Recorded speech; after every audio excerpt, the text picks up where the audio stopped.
Arguably the most iconic black martial artist of all time has got to be Jim Kelly. He burst onto the scene in the 70s, his inaugural film being the immortal Enter the Dragon. He stuck around for about 9 more films. Results may vary. But I will say this, even at the lowest, worst examples, most of these 9 movies are super fun, and some are my favorite B movies, really. So this is perfect for a micro-genre. 9 films, not counting Enter the Dragon, because if anybody knows anything about Jim Kelly, it's going to be that Enter the Dragon, that he was in Enter the Dragon. So you may ask, why only 9 films? If you check his IMDb, you'll see plenty of other credits. But many of these entries he's credited as himself for documentaries where he talks about martial arts and Bruce Lee. There are a few others, like his first film Melinda, where he has a small role, and a few others, but before Enter the Dragon in 1973 and after 1982, he doesn't really get another leading man role. So that would make 10 movies in 10 years, and for decades afterwards we still see Jim Kelly being echoed across pop culture, being sampled in hip-hop over and over again, showing up in toys like the Mad L blind box toys, and Black Dynamite is basically a parody of all the blaxploitation film movies, but mostly Jim Kelly. Jim Kelly even played Jim Kelly in a deleted scene in Undercover Brother, yet another Jim Kelly parody. Hey man, you're gonna have to get me some better action hero candidates. All right?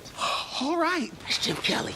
And Jim Kelly has an incredibly colorful filmography that goes from the apex of pop culture to the discount bargain basement bin of B movies, but each one of them has something to offer.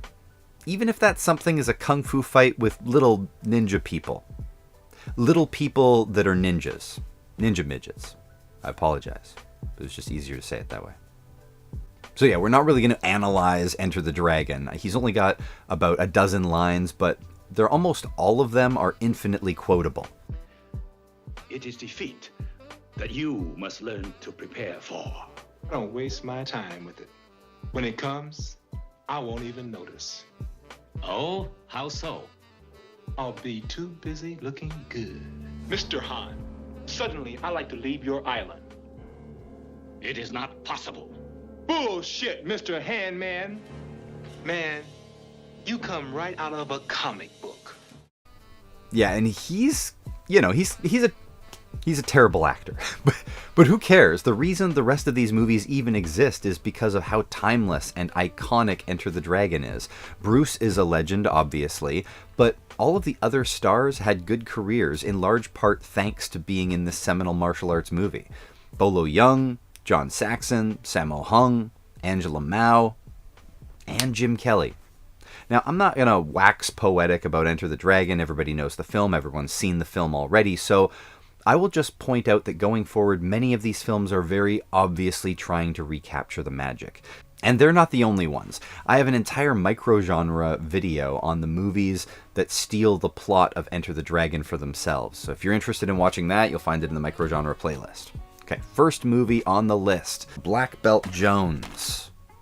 This is a 4-pack, and he's in 3 of them. So Black Belt Jones is just that one. Just that one right there. I'll put it right here. Black Belt Jones. Bruce Lee died before Enter the Dragon was even released, before it even had its premiere, but the movie was the very first blockbuster, and the world had noticed Jim Kelly, and Warner Brothers had signed him to a 3-picture deal, and Black Belt Jones was the second of those 3 films. I think maybe the best way to sum this film up is to say that it's one of the main influences for Black Dynamite. I think we might hear that a lot in this video. What's going on here? Hey man, we from the Black Student Union, you capitalistic motherfucker. And we demand that you stop selling dope in this shithouse and stop ripping off the black community. I am declaring war on anybody who sells drugs in our community. But Black Dynamite, I sell drugs in the community. But I think it's true. It's got to be like one of the main inspirations. While this movie is received fondly by fans, it's not all that remarkable in its own right. Maybe the movie's just riding high on the momentum of Kelly fresh off of Enter the Dragon, but I mean, the director Robert Klaus, as well as the producers of Enter the Dragon, and a half-dozen actors and crew also join up for Black Belt Jones. Or it could be beloved for the action scenes, of which there are many, or the tongue-in-cheek tone. I didn't hear that. I didn't hear any of that.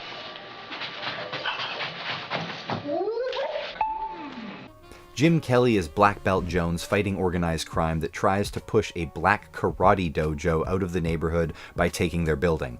Gloria Hendry joins as a sassy martial arts mama and a love interest for Kelly. Hendry's another 70s icon appearing in Across 110th Street, Hell Up in Harlem, and Black Caesar, Slaughter's Big Ripoff, as well as her most famous role as Rosie Carver in the 007 movie Live and Let Die, which was just out the same year as Enter the Dragon. Scatman Crothers plays the dojo owner, Papa Bird. And this is not Crothers' best role. Even the idea of him doing martial arts as we see his stiff old posture is hilarious. You're supposed to be out front teaching the class. You can handle it, Blood. Hey, you haven't taught class in 3 weeks. He been too busy gambling and hoe chasing. The entire movie is winking at the audience, and that helps so that we don't take it too seriously. For example, the last fight scene takes place in frothing mountains of soap bubbles, and the light tone is forgiving, or at least not putting the performances and choreography on trial. Instead, we get a good handful of memorable lines to keep us laughing. Panties! That son of a bitch threw his panties in my face! Now, I kind of think that they would have done better if the character had just been Williams from Enter the Dragon in like a prequel film. It wouldn't even have to have changed at all. Just the name and then tying this film and its sequel to Enter the Dragon would have given the film more visibility and notoriety, seeing them packaged together. And yes, there is a sequel.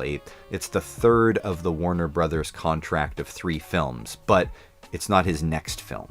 His next film is 1974's 3 the Hard Way. It's also in this 4-pack, and it's the bottom one down here. Again, I'll just put the poster there. For his third starring vehicle, Jim Kelly teams up with Jim Brown and Fred Williamson for 3 the Hard Way. This is a straightforward street action movie, and with our 3 leads joining forces, this is something like, I don't know, like the Expendables or the Avengers of its day. And while Jim Kelly's Mr. Keyes character does his signature martial arts moves, this movie is the most violent so far. There's more gunshots, higher body count, beating up the cops, and a synchronous motorcycle cavalcade for a montage introduction to a trio of topless interrogators. The movie is directed by Gordon Parks, who directed Shaft, which might be the reason the movie has more grit and edge than Black Belt Jones. But the 3 topless interrogators do add a level of camp, and we get Jeannie Bell, TNT Jackson herself, in a supporting role, which is pretty awesome. Oh, and Kelly sporting a little mustache. It's just like a little one. Like, he's just starting it off here. Gonna set me up? This movie is one of the main sources to be parodied in Undercover Brother, both for the main evil plot of targeting black people with drugs and food, and the villain being named Feather. That might be a reason why Kelly made a cameo in that deleted scene. That's Jim Kelly. Get Jim Kelly. That's Jim. How'd y'all get Jim? I'll get right on that, Mr. Kelly. Thank you. That's good. And it also might be the reason that why Black Dynamite is the better parody. Undercover Brother is a polished Hollywood movie that just took the plot of what it was parodying, where Black Dynamite recreated the entire aesthetic experience of Black 70s cinema. Maybe a better comparison for parodies is I'm Gonna Get You Sucker, which is another movie using 3 the Hard Way as prime source material. I still think this is fun fare for the Jim Kelly fans. We're in his heyday, and this is a case of diminishing returns as we move forward. Enter the Dragon is legendary, Black Belt Jones and 3 the Hard Way are good fun, but we can't say that for all of the movies that are ahead of us. Okay, I don't have a box for this one on DVD. I don't even know if it got a DVD release. But our next movie is 1974, Golden Needles. Now, while this isn't the third Warner Brothers film in his contract, it reunites director Robert Klaus with producers Heller and Weintraub and Lalo Schifrin doing the music, and even Roy Chow, who played the monk at the start of Enter the Dragon. And this isn't a starring vehicle for Kelly, instead getting a special guest star credit at the front of the movie. This is actually a Joe Don Baker movie, and it's an adventure genre movie, a genre that I love. Everyone's after a golden statue with 7 needles in it. If you stick the needles in a man the right way, he's supposed to become some sexual Superman. Kind of a sappier and more melodramatic Temple of Doom, which is cute because Roy Chow was also in that as Lao She, who Indy is negotiating with over the diamond and the antidote to the poison you just drank, Dr. Jones! You just drank, Dr. Jones. Golden Needles is just a bit dull. It never quite gets off the ground. It plays it straight when you could use some camp, and it's serious but never interesting. The concepts of the statue and the exotic Hong Kong adventure of everybody trying to get it, like an attempt at a sort of Chinese Maltese falcon, seems intriguing at a distance, but the movie doesn't know what to do with them. It's almost as if they were trying to make Enter the Dragon, but just without Bruce Lee. Like, it's not the same movie at all, but the same director and producers and stars and composer and an Asian theme and location, but without the leading man with the plan. And Klaus doesn't stop here either. He also goes on to make the atrocity that was Game of Death. Golden Needles had so much going for it. Even being shot in China gives the location such fresh dimensions. Joe Don Baker's a strong, charismatic lead. The action scenes are actually pretty fun. It's got the Penguin, Burgess Meredith from the old Adam West Batman show. Look, hey, but collecting things isn't enough, and playing games isn't enough. Being funny isn't enough. And even power is a pain in the ass. And somehow it's just less than the sum of its parts. Joe Don Baker is in his prime as an action star, hot off the box office success of Walking Tall. They even have a scene where Baker smashes a windshield with a big bar of metal. I think that might be a nod to the big stick he carries around in that film. For Jim Kelly's part, honestly, he's not in it that much. The mustache that he was starting to grow in 3 the Hard Way has either finally come in or they just glued something on. He doesn't have that much screen time, but in my opinion, this is one of his better acting performances, if you care about such things. Burgess Meredith is delightfully arch and eccentric and manic in the role, which breathes some life into the feature, but just not enough to keep it alive. I really wanted to like this movie a lot more than I ended up. All right, 1975, Take a Hard Ride. Now, while not a sequel to 3 the Hard Way, Take a Hard Ride in 1975 does reunite Jim Kelly with Jim Brown and Fred Williamson again. Only this time it's a Western, and they're joined by a spaghetti Western icon, Lee Van Cleef. And this movie works pretty damn well. Jim Brown is on his way back to the ranch he's from after the owner dies of a heart attack and charges him with getting the money back to the ranch. He's the hero. He's the good guy. He's steeled against temptation, heart of gold, and he will deliver that payroll against all odds. Fred Williamson is a hustler who wants the money, and he might kill Jim Brown, but he's along for the ride just the same. He plays the role as like a silver-tongued devil. Nice duds, always a smile on his face, but you're never quite sure which way he's going to go.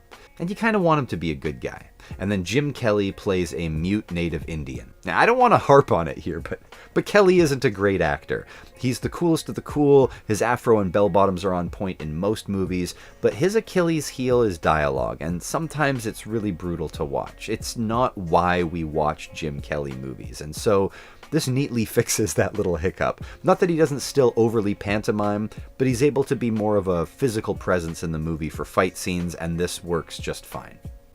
Music is often a less noticeable component to the film you're watching, but Jerry Goldsmith's the composer on the film here, and while I'm sure this movie is but a speck in his epic filmography, his contribution here elevated the production. Like, think about it though. A year before this, he had scored Chinatown. And the year after, he scored Logan's Run. And in between those two, a dozen other movies, not to mention the 100 before and the 100 after.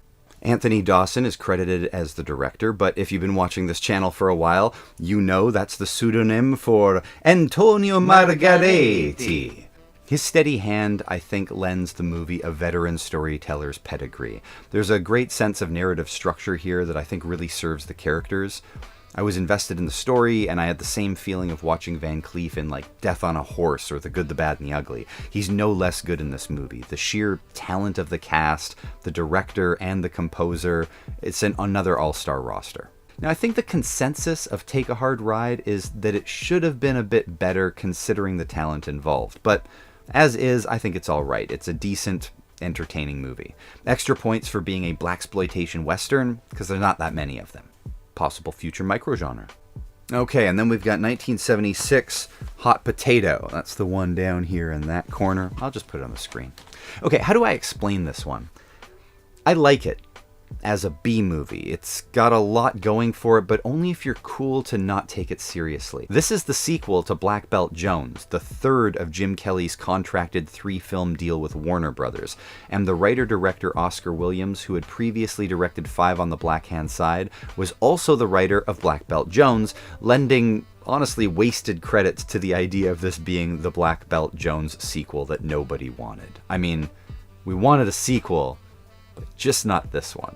A senator's daughter is kidnapped by cult leader Carter Rangoon in the fictional country of Changlong, which is the sort of like a stand-in for Thailand. Jim Kelly as Jones is sent in to get her out. He teams up with an Indiana Jones ripoff, or I guess I should say an Alan Quatermain archetype, since we're actually years before Raiders came out, and his name is Johnny Chicago. There's a fat slob named Leonardo Pizzarelli, aka the White Rhino, who's played as being super strong, which doesn't work at all unless it's funny, which it really isn't. The fourth member of the squad is Sergeant Pam Farage, the local agent that they can liaise with. Although the plot and tone don't really match Enter the Dragon, there's enough here to catch vibes, still drafting off that mammoth success and missing that elusive balance of chemistry. The international cast is here. You got Jim Kelly, Johnny Chicago's like our John Saxon, white guy, Pam Farage is our female Bruce Lee, or Bruce Lee's sister in the first movie. Farage is played by actress Irene Sue, who was previously in 3 The Hard Way. Carter Rangoon is our villain, like Mr. Handman. It's got a martial arts compound with an army in training. It opens the movie with people sparring. It's produced by Enter the Dragon producers Fred Weintraub and Paul Heller, and the music seems very intentionally evocative of Enter the Dragon and James Bond at the same time.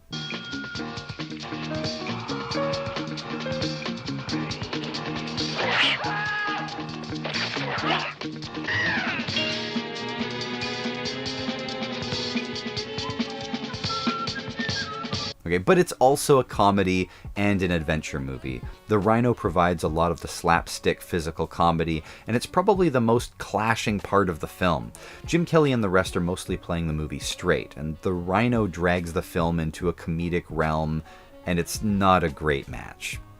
Not to say that the rest of the production is some impressive piece of cinema, but there's lots packed onto the screen. The bad guy feeds his failed minions to his tigers. Forgive me while I feed an ungrateful servant to my pets. Perhaps he will find honor in the next world. We get a stampede of elephants, which you don't see that often outside of Far Cry, and there are emo ninja clown warriors with rainbow beads dangling over their family jewels. See? I couldn't even make it up if I tried. The movie was a failure at the box office and critically. It sits at like a 3.8 on the IMDb, and it would be hard to argue with anybody who hates the movie. I still like it. I like the Indiana Jones Temple of Doom vibe that it brings, and I like the ridiculous campy cheese. Maybe I'm biased, right? Because, look, I'm a child of the 80s, and it's got a sai on the poster. Now, nobody uses a sai. It's never referenced at all, but damn it, it's Raphael's weapon, and as a diehard Turtle fan, and part of me just stops when I see it, like I'm a child renting Ninja Gaiden on NES for the first time. The primordial instinct for suburban white kids to be entranced by sais and ninja stars should never be undercounted. Did I also mention that the title Hot Potato doesn't mean anything? Or if it does, it's never mentioned in the movie. It's just like on the poster, like we're all supposed to get it. Hot Potato. It's like so random, I guess. One last curiosity about Hot Potato. Despite its dismal performance and reception, in 1981, it got a remake. Inexplicably. Force 5 kind of sounds like Tarantino's in-cinema faux movie from Pulp Fiction, Fox Force 5. It's also produced by Fred Weintraub and Jerry Heller, and directed by Robert Klaus. And I think it's proof that lightning doesn't strike twice, or 3 times, or however many times Klaus has tried to milk the teats of Bruce Lee's corpse. I mean, I suppose that Force 5 was better received than Hot Potato, but not by enough to justify dusting off this crusty premise in a new decade. The cast has more authentic martial artists, but again, Klaus's flat style of directing and the overall American look of the film proves where the flavor came from.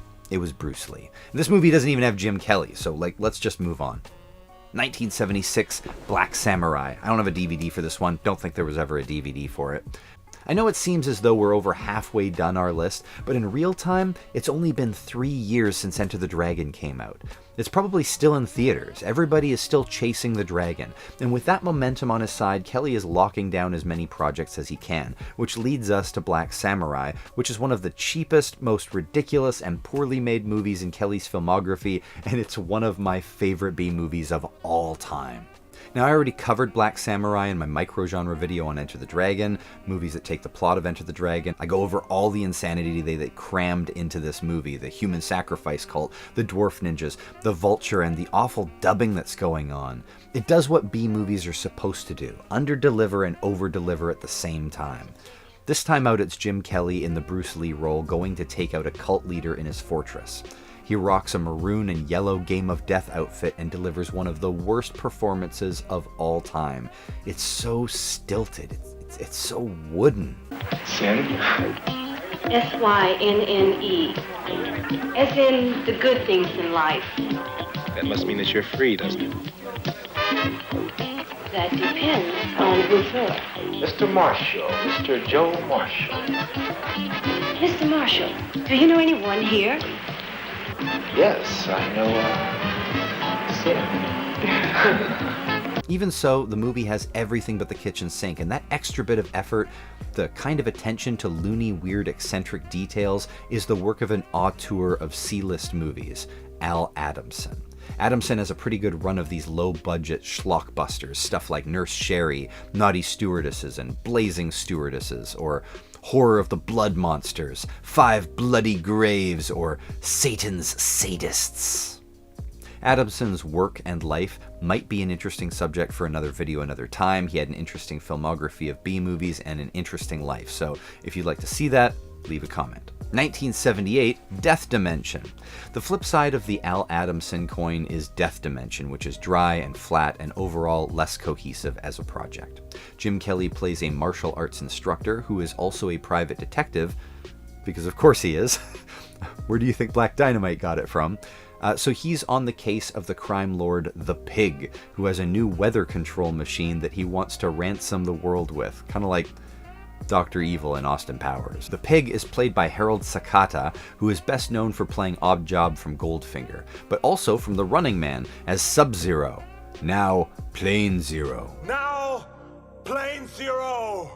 But the James Bond references don't end there, because one-time Bond, George Lazenby, plays Kelly's boss, the police chief. His involvement is pretty minimal in the movie.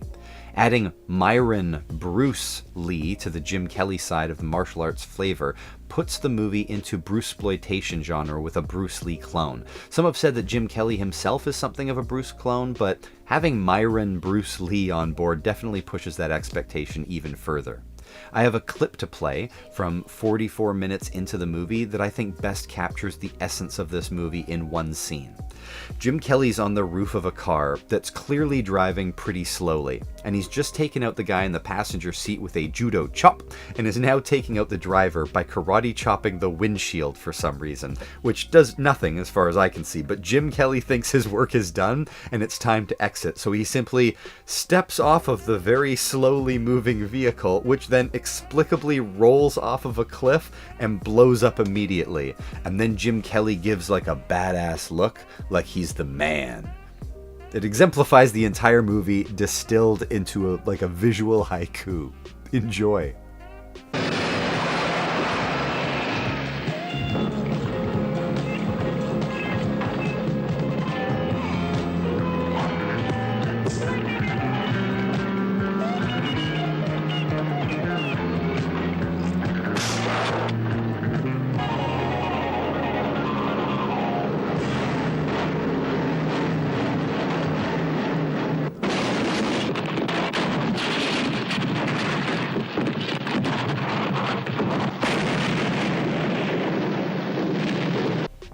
(1978) Tattoo Connection, aka Black Belt Jones 2.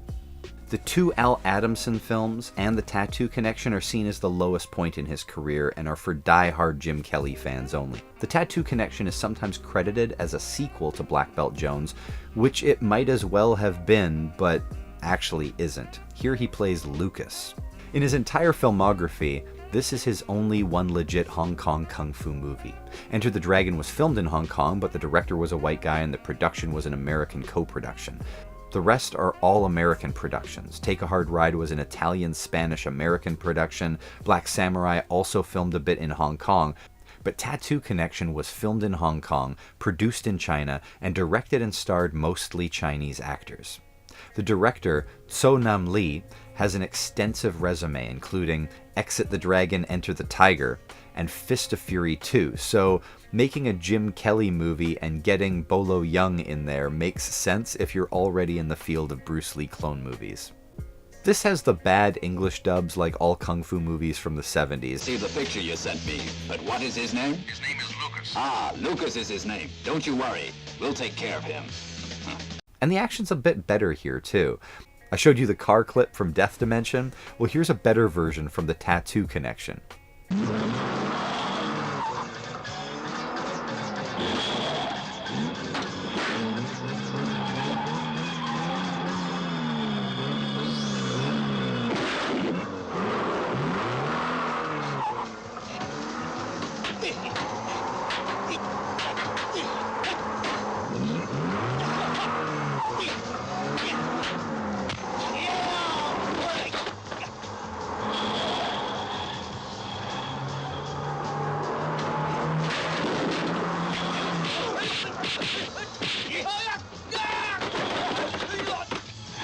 I think this movie's a little better than the last two. It's got the authentic kung fu movie appeal and Bruceploitation elements going for it, but my earlier statement still applies. For Jim Kelly fans only. I've been known to be called the Black $6 Million Man. Alright, 1982. 1 down, 2 to go. But this is really just 1 down, or 1 left to go, one remaining. This is our last entry. Our last entry feels like a class reunion. We're out of the 70s now, and it's been 10 years since Bruce died, and since blaxploitation films had their moment in the spotlight. So this is like the last hurrah of that specific time, like a love letter to the genre. And it gathers together Jim Kelly with Fred Williamson and Jim Brown one last time, but also adding Richard Roundtree for good measure. Sort of a for the hard way. Now, if we wanted to gauge the power of the film's mojo, we could use Jim Kelly's afro as an indication. It's had better days. It used to be incredible and like in full bloom with sideburns and everything, and this cropped down version just makes me a little sad. Honestly, so does the rest of the film in a way. You can't help but feel the end of the 70s here. On the commentary, Williamson said he wanted to make the movie because his friends were all out of work.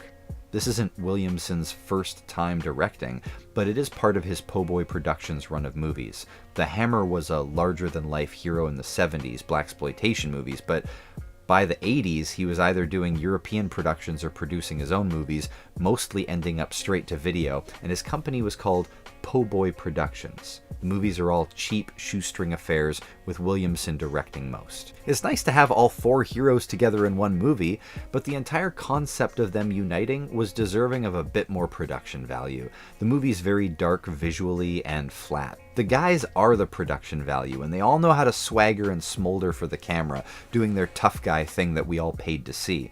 But it's just not the 70s anymore. And what was crude could be charming in the 70s, but not in the 80s. Think Beverly Hills Cop, right? The music had changed from funk to synth pop, the grit traded out for shiny plastic and comedy, and these powerhouse action stars are giving us the final bow to our standing ovation in 1 down, 2 to go. We're really here for Jim Kelly, though, and sadly after the first 15 minutes he's sidelined and we don't really get his kung fu chops much at all. Still, the movie is a bit better than the last few, and it's nice to end our list on a bit of an up note. And that's the list! You have to give it to him. He was the world's first black martial arts superstar. He paved the way for Wesley Snipes and Michael Jai White. He became a top competitive tennis player and taught martial arts at his own martial arts studio, which bookends his career in a beautiful way. And these 10 films, for better or worse, are a pretty cool legacy to leave behind, and I can personally attest that they make for a pretty damn great film festival. What's your favorite Jim Kelly movie, excluding Enter the Dragon? That's way too easy. It's a race for second place. What's your favorite Jim Kelly movie after Enter the Dragon? Put it in the comments. Please hit the like button outside of real money on my Patreon. That is the currency that is on YouTube. So hit the like and the subscribe for more free content. And I will see you guys next week.